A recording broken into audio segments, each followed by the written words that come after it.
monté tête.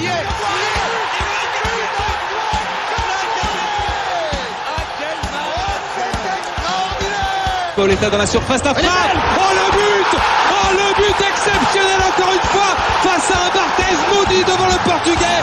Pedro Miguel Pauletta. Ce coup franc.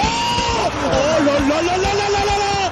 Zlatan Ibrahimovic, 25e minute, le doublé en 2 minutes. Ça allait trop vite pour le mur, ça allait trop vite pour Steve Mandanda. Il aura fallu attendre la dernière journée de la phase de poule de Ligue des Champions, les amis, pour voir le PSG enfin remporter une victoire avec maîtrise et brio. 4-1 contre Bruges, qui était déjà condamné à l'élimination, mais qui avait ses chances pour se qualifier en Europa League. Et le PSG les a pulvérisés en 7 minutes, même pas. Il y avait déjà 2-0 avec un état sans Kylian Mbappé. Donc on va revenir sur cette grande victoire du Paris Saint-Germain, qui finit néanmoins second de sa poule avec 11 points. On va revenir également sur la fin de match, parce que malgré le score, il y a eu du laisser-aller sur cette fin de match. Et enfin, on va parler du meilleur tirage possible selon vous, les auditeurs et les podcasteurs qui sont avec moi pour ce podcast. Donc Nams, qui est avec moi comme depuis le début, et Maxime qui fête son anniversaire, et on va te laisser la parole et te demander de dire plutôt ton âge aujourd'hui. Salut les gars, c'est pas très sympa ça, mais bon, je vais être honnête, j'ai 39 ans aujourd'hui. Ça montre qu'on a vraiment de tout dans l'équipe, hein. On a des anciens, des jeuneaux, et c'est un peu multigénérationnel. Donc voilà, on souhaite un bon anniversaire en tout cas à Max, et je vais te donner la parole en premier. Donc, merci. Est-ce que tu es satisfait du spectacle qui a été proposé mardi en fin d'après-midi au Parc des Princes ? Alors écoute, ouais, je suis satisfait dans l'ensemble. Après, j'avais pas trop de doutes parce que généralement, Paris, les matchs de Ligue des Champions à domicile, on est quand même solide généralement. Et là, au bout de 6 minutes, quand il y a 2-0, franchement, ça change complètement un match. Donc il y avait pas trop peur à avoir avec ces 5 premières minutes, quoi. Toi, Nams, comment tu vois cette victoire ? Tu te dis, c'est cool, ça va amener du positif pour la suite, parce que les échéances à venir sont très importantes, où tu te dis, putain, ils sont obligés d'attendre un match sans importance véritable pour se sortir des doigts du cul. Bah, c'est vrai que c'est dommage d'attendre un match qui ne compte pas vraiment. Et vu que c'est un match qui ne compte pas vraiment, j'aurais aimé voir tactiquement autre chose que ce putain de 4-3-3 à la con. Tu vois, j'aurais aimé vraiment voir autre chose dans l'animation, un truc différent, un truc qui met en valeur les latéraux. Mais non, toujours pas. Mais bon, on a un joueur qui brille de mille feux cette saison, plus que jamais dans sa carrière, j'ai l'impression, et qui est vraiment indispensable, et qui a fait preuve de réalisme en 7 minutes. En 7 minutes, le PSG a coupé tout intérêt au match, il faut le dire. Mais bon, je pense que c'est quand même agréable de voir le Paris mettre 4 buts. Mais je pense que forcément, il y a eu 4-1, certes, mais défensivement, on aurait pu s'attendre à beaucoup mieux. Ouais, c'est vrai, parce qu'on a eu un gros Donnarumma. On y reviendra dans l'analyse du match. Je vais faire brièvement l'état des lieux du match. Le PSG gagne 4-1. Mbappé qui ouvre le score en début de match, au bout de 75 secondes, je crois. Mendes qui décale côté gauche, qui déborde et qui centre. Le ballon était mal repoussé par Mignolet. Mbappé à l'affût qui reprend plat du pied, qui tape le poteau avant de rentrer. Il récidive 7 minutes après avec une délicieuse ouverture de Di Maria qui fait une espèce de passe en rupture semi-hauteur, et Mbappé qui reprend 2 buts, reprise de volée, imparable. Alors là, pour le coup, ce but était pour moi superbe, exceptionnel. Le troisième but qui est amené encore une fois par Mbappé, qui sur son couloir gauche dépose un petit pont et qui décale Lionel Andrés Messi, qui va faire sa spéciale Messi. Il prend la balle, il fixe au 20-25 mètres et il enroule le petit filet opposé comme à son grande habitude. Gay qui va se montrer un peu nonchalant, comme tu le disais. Il va perdre un ballon dangereux et au final, ça va être Leng qui va décaler Ritz. Et pas le Ritz que Jamel monte dans H, le Ritz que Nams connaît bien. Mais du coup, Ritz va surprendre Donnarumma avec une frappe croisée 3-1.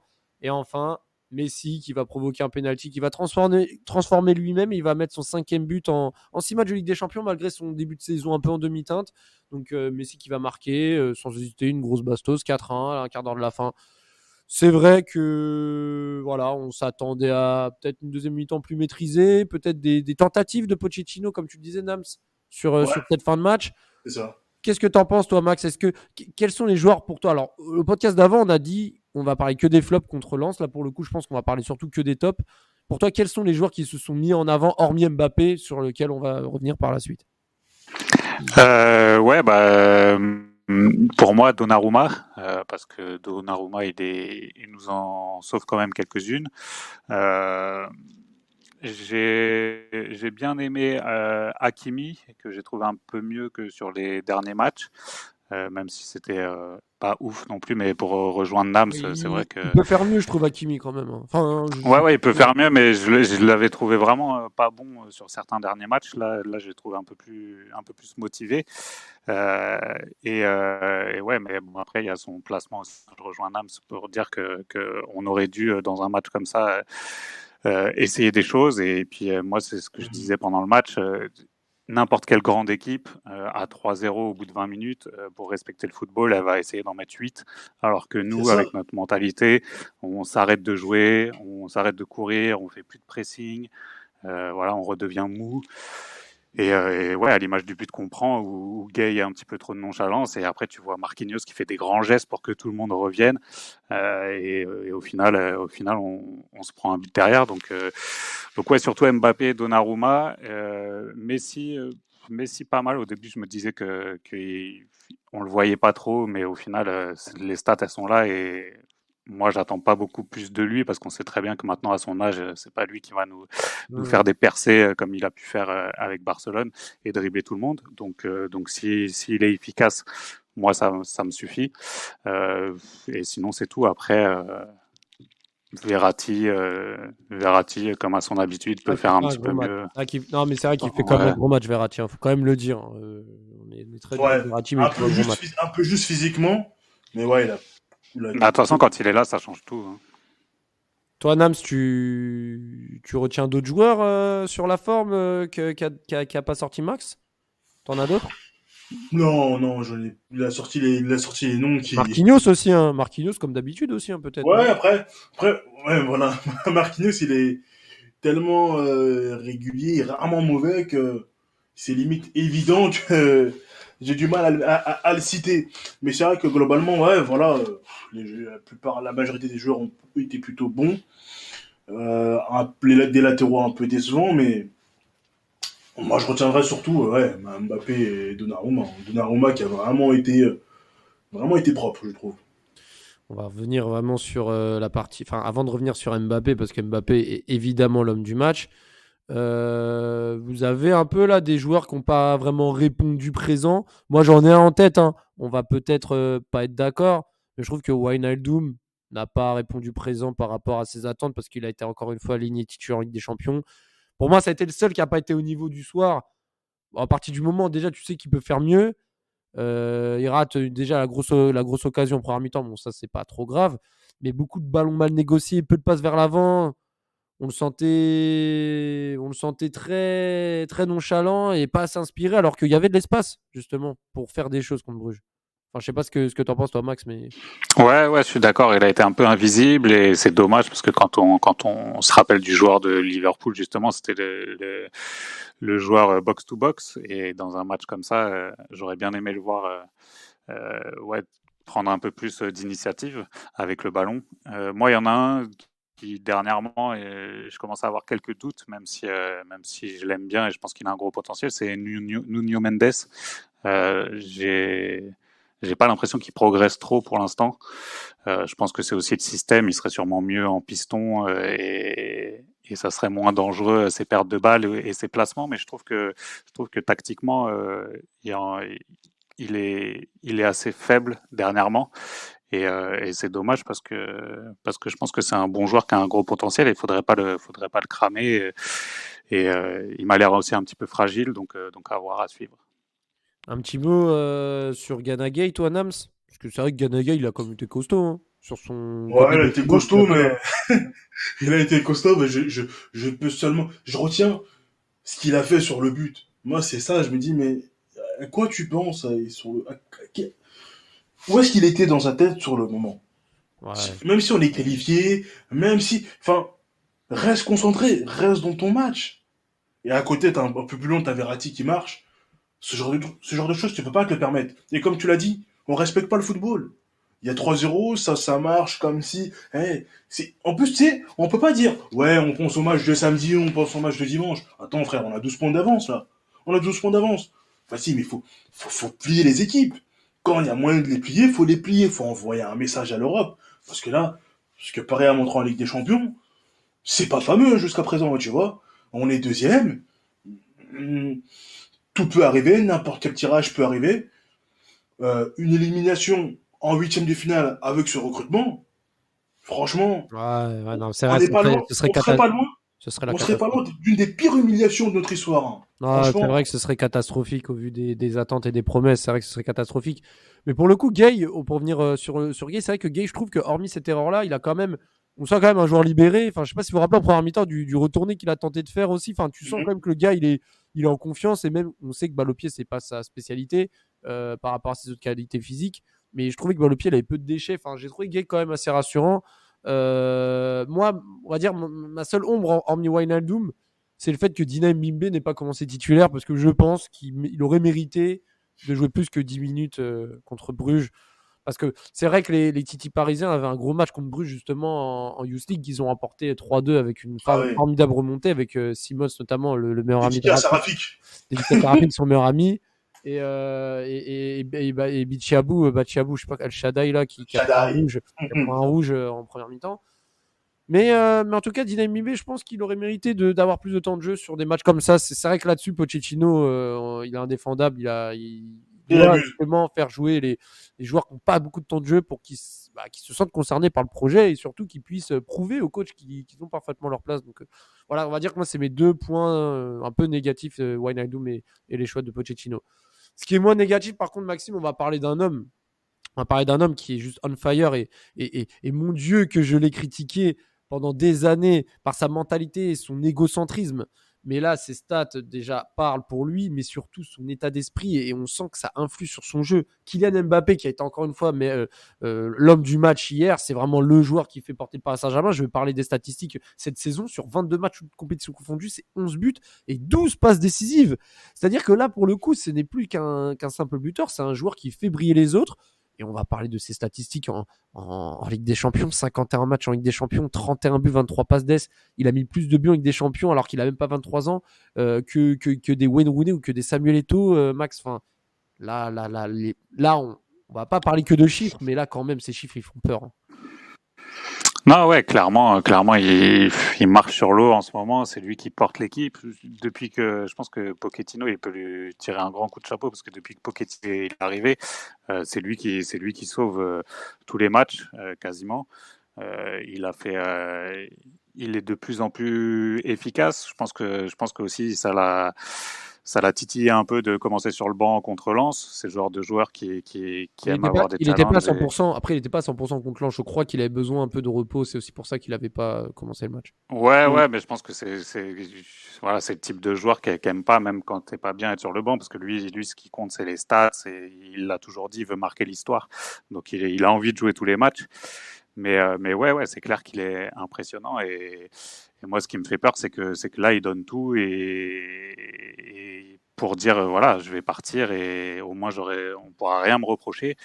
Et ça fait longtemps, je pense enfin, ça aurait dû être lui le centre du projet, comme disait Thierry Henry dans l'interview qu'il a fait avec lui là. Moi, je suis comme Henry, je comprends pas qu'on n'ait pas tout donné à Mbappé, plus que Neymar, plus que c'est lui la star, c'est lui qui porte l'équipe. Et ça, je pense qu'on va s'en mordre les doigts à la fin de l'année si on n'a pas, je sais pas, un changement de coach ou si on n'arrive pas à lui retourner le cerveau, parce que sans lui, ça va pas être la même. C'est mal engagé, hein. C'est le meilleur Mbappé depuis son arrivée au club, Nams. Probablement, c'est fort possible. Euh, il est moins dans la fantaisie qu'à son arrivée, beaucoup moins dans la fantaisie, un peu plus spontané, et une finition qui devient de plus en plus intéressante malgré son jeune âge.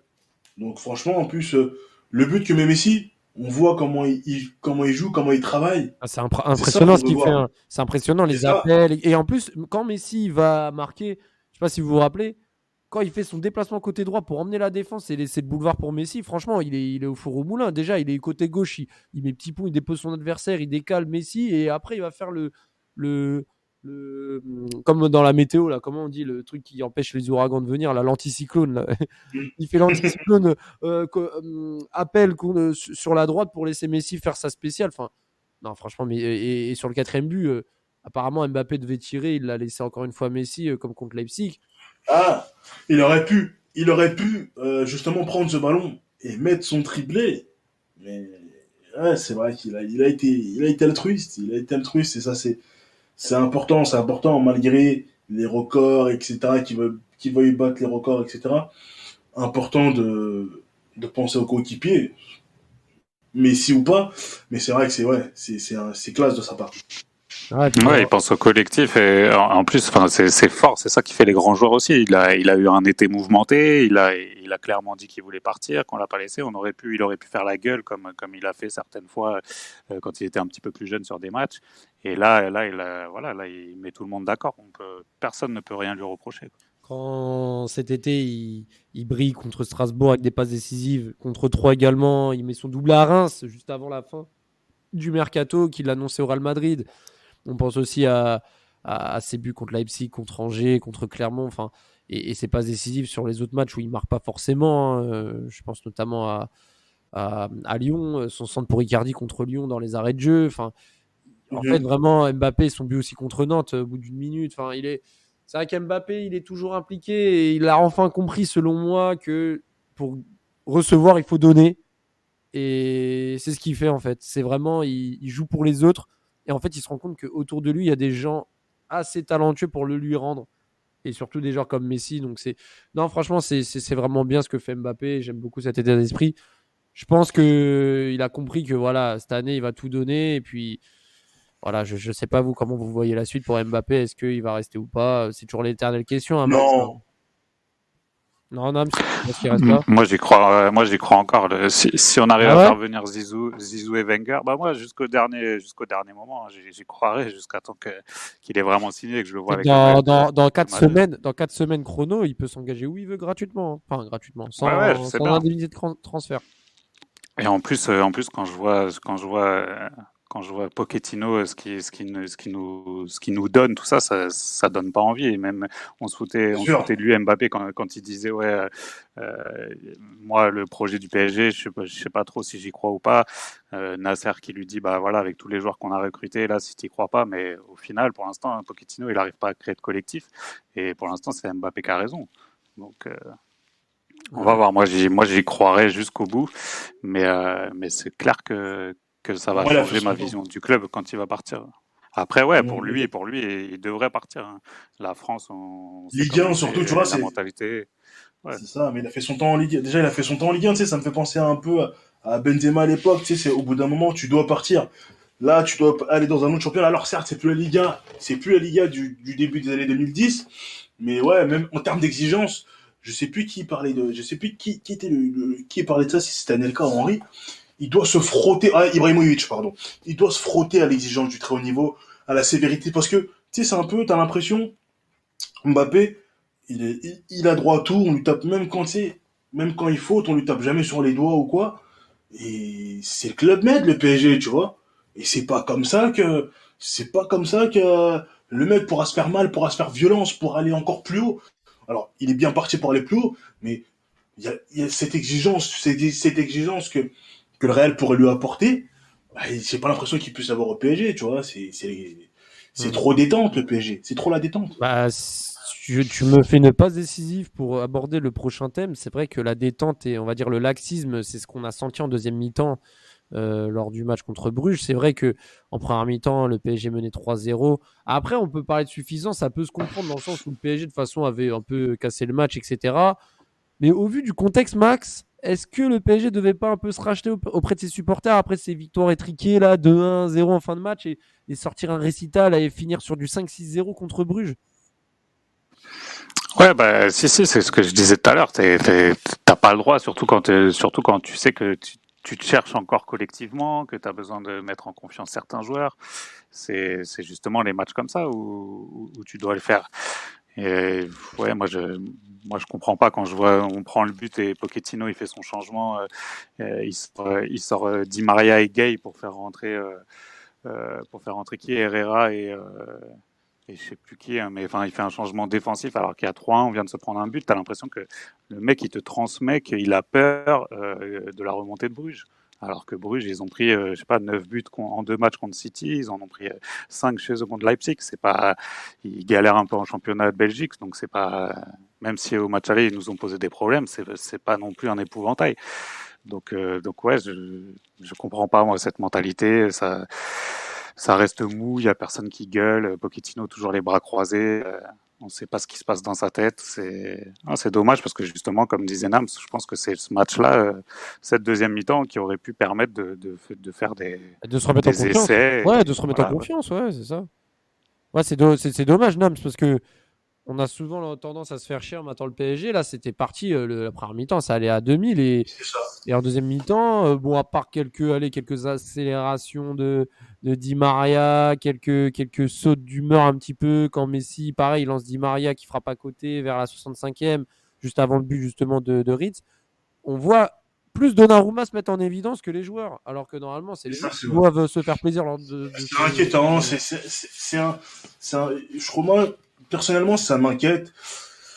Ça n'augure rien de bon. Ça n'augure rien de bon. Quand tu dois tuer, tu fais preuve de suffisance comme ça. Euh, j'ai du mal à comprendre.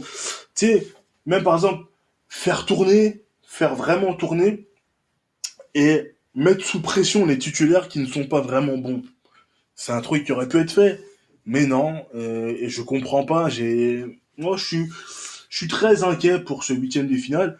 Et autant je trouvais que 2017 était humiliant, 2019 était peut-être encore plus humiliant parce que Manchester s'est pas qualifié. C'est nous qui leur avons donné la qualif. Et ça faisait deux fois, enfin la deuxième fois en 3 ans, quoi. C'est en 2 ans, C'est quoi. ça. Mais là, quand on voit le recrutement de cet été, on peut se souvenir de nos podcasts de cet été. Euh, on pensait que voilà, on pensait à une certaine cohérence, on pensait à une défense à 3, on pensait à une C'est certaine que Ramos cohérence. allait jouer, ouais, déjà. Voilà, que Ramos allait jouer, à des pistons, Quel escroc. Bref. Continue. et rien de tout ça, rien de tout ça. Et c'est vraiment inquiétant parce que peu importe contre l'équipe sur laquelle on va tomber, supposons qu'on tombe sur l'Ajax et qu'on est en difficulté pendant le match avec ce 4-3-3, est-ce que Pochettino va changer quelque chose? Je ne pense pas du tout qu'il changera quelque chose. Il restera avec son 4-3-3, il changera seulement les joueurs. Alors que le problème est plus profond, on le voit tous.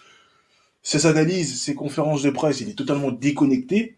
Je, c'est, Ouais, tu penses j'ai du que. mal à comprendre. Ouais, toi, je sais pas ce que t'en penses, Max, mais est-ce que cette suffisance, tu penses qu'elle est due un peu au fait que Paris finit un peu mal son année et veut surtout, voilà, il fait froid, on veut clôturer ça de façon qu'on marque 6 buts ou 9 buts ou 3 buts, ça changera rien, on sera deuxième, ou tu te dis vraiment que c'est vraiment l'influence négative que peut amener le coach qui ne transcende pas ses joueurs.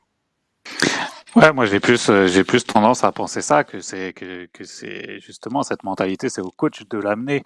Euh, tu peux pas passer d'un pressing et des transmissions comme on avait dans les 10-15 premières minutes, même encore je le redis si ça reste Bruges, et zéro pressing après en début de deuxième mi-temps, pas de pressing, ça marche, tout ça, c'est qu'il y a pas de patron, c'est que même un Marquinhos avant, enfin les images qu'on voyait avant quand il y avait Tourelle qui était énervé, Marquinhos qui il faisait un tacle, on avait l'impression qu'il célébrait un but, tout ça, là depuis un an avec Pochettino, on n'a pas vu tout ça, j'ai l'impression que tous les joueurs sont aussi mous que Pochettino. Et moi, c'est ça qui me fait peur. Après, j'ai un peu confiance parce que c'est des grands joueurs. Je sais qu'ils sont capables de sortir des gros matchs et tout. Mais le problème, c'est que si t'as pas de base solide, le football, il peut tout se passer et tu peux vite te faire éliminer. Tout le monde attend que ça, justement, avec le recrutement qu'on a et tout. Et ouais, j'ai bien peur de vivre encore une désillusion. Une désillusion, est-ce qu'on va en vivre une en février-mars? On n'espère pas, mais en tout cas, ce qui est sûr, c'est que le PSG va affronter un premier de groupe à l'extérieur en match retour. Et ça, quand on va en match retour à l'extérieur, c'est souvent un mauvais signe. Et le PSG va devoir justement se coltiner une grosse équipe. Alors, on va faire la liste un petit peu des potentiels tirages que le PSG peut avoir à date d'enregistrement, parce que là, on enregistre juste avant les matchs du mercredi soir pour Ligue des Champions. Là, on vient de voir que Chelsea avait concédé le but de la deuxième place dans les arrêts de jeu au Zénith, donc par Zoev. Donc ce sera la Juve qui sera potentiel adversaire du Paris Saint-Germain en huitième de finale. Heureusement peut-être, parce que c'est vrai qu'un Chelsea PSG avec Tuchel, ça se sentirait pas très bon pour les Parisiens, je pense, au vu de leur forme. Juve PSG, ça peut sentir le match de merde. C'est-à-dire qu'on va s'ennuyer pendant 180 minutes, peut-être. Voire plus. Voire plus. Voire plus. Plus. Donc, alors, le PSG peuvent se choper la Juve, peuvent se choper Salzbourg ou Séville s'ils arrivent à finir premier de poule, peuvent se choper Manchester United, peuvent se choper le Bayern, peuvent se choper le Real Madrid, peuvent se choper l'Ajax Amsterdam qui a fini 18 points sur 18 avec 20 buts encaissés, 5 buts pris, donc meilleure attaque des phases de poule. Ils peuvent se taper Liverpool qui a également fait un 6 sur 6. Je vais commencer par Max. Hein. Sur toutes les équipes que je viens de te donner, il y a quasiment que du lourd hein, à voir. Hein. Ça se trouve, Salzbourg va finir premier. Il y aura peut-être même Séville. Hein. Peut-être, on va dire, un tirage un peu plus clément que les autres. Et encore que. Pour toi, qu'est-ce que tu aimerais comme tirage? Parce que là, pour le coup, est-ce que tu veux un tirage facile? Est-ce que tu veux un gros direct? Comment tu vois ce tirage? Franchement, non, je veux pas un gros direct. Pour moi, les trois gros là dans ce que tu as cité, ça va être Bayern, Liverpool et Real. Ceux-là, je préfère les éviter. L'Ajax, tu le mets dans les gros ou pas? Ajax, non. Ajax, Ah non, ouais. parce qu'Ajax, voilà, ça joue bien au foot, c'est bien et tout, mais je me rappelle de l'époque là où ils ont été en demi-finale, sortis par Pochettino et Lucas là. Il y avait une hype Ajax, mais moi je les ai jamais vraiment trouvés Ah bon? très solides. Ouais, non, ils ont sorti la Juve de Ronaldo qui était plus la Juve. Hein. Enfin, l'Ajax, j'ai Ouais, ils ont quand même giflé le Real Madrid et la Juve qui sort, c'était juste après avoir fait la remontada contre l'Atlético. Je veux dire, c'est quand même sortir la Juve chez elle au match retour, hein, c'est pas rien. Non, ouais, je sais. Après, je comprends totalement, mais c'est vrai que moi, l'Atlético et l'Ajax, pour moi, c'est des équipes qui souvent sont un peu surcotées sur certaines confrontations. Donc eux, ils me font un petit peu moins peur que le Bayern. Le Bayern, on sait, ils sont énervés de l'année dernière, donc on sait que ça va être très dur. Le Real, ça reste toujours solide.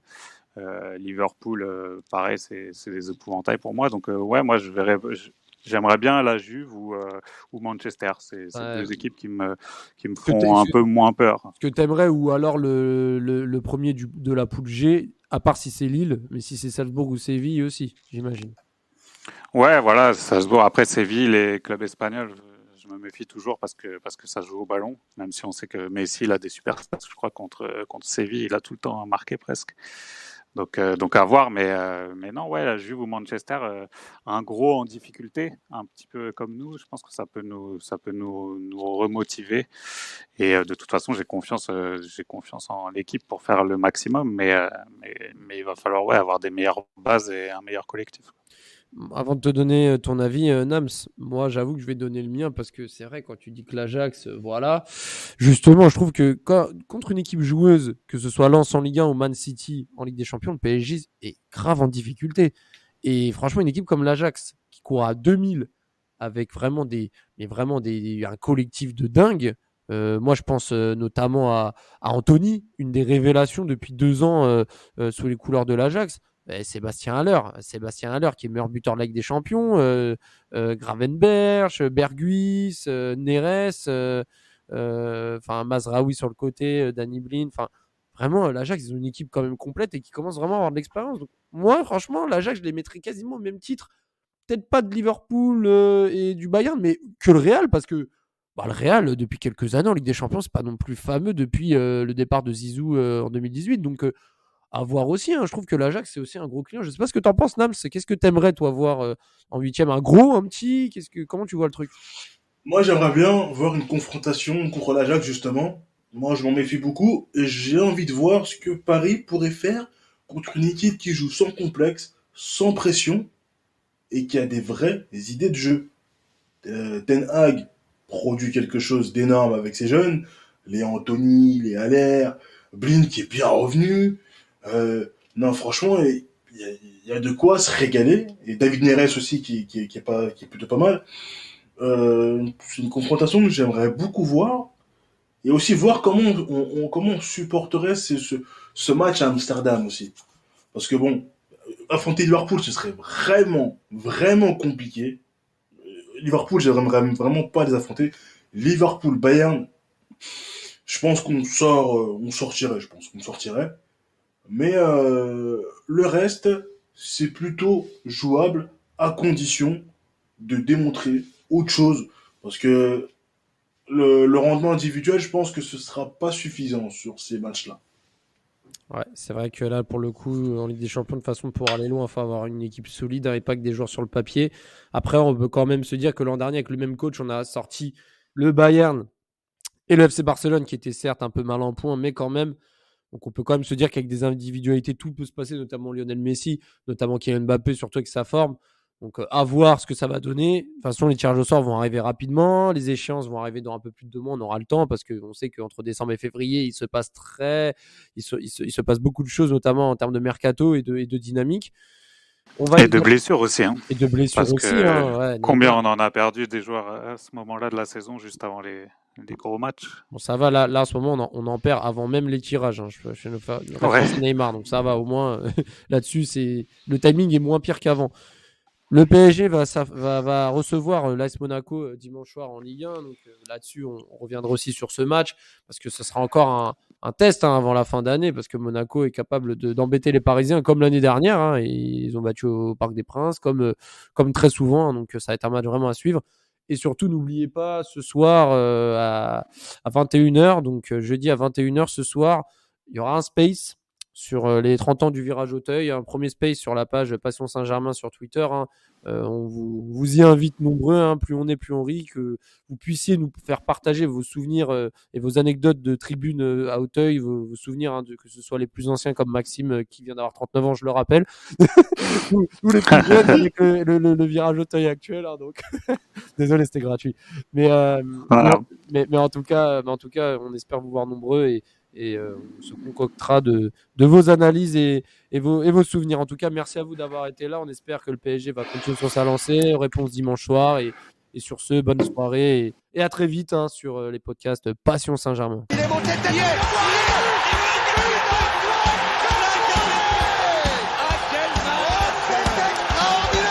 Pauletta dans la surface d'affaire. Le but exceptionnel encore une fois face à un Barthez maudit devant le Portugais. Pedro Miguel Pauletta. Ce coup franc. Oh là là là là là là là là.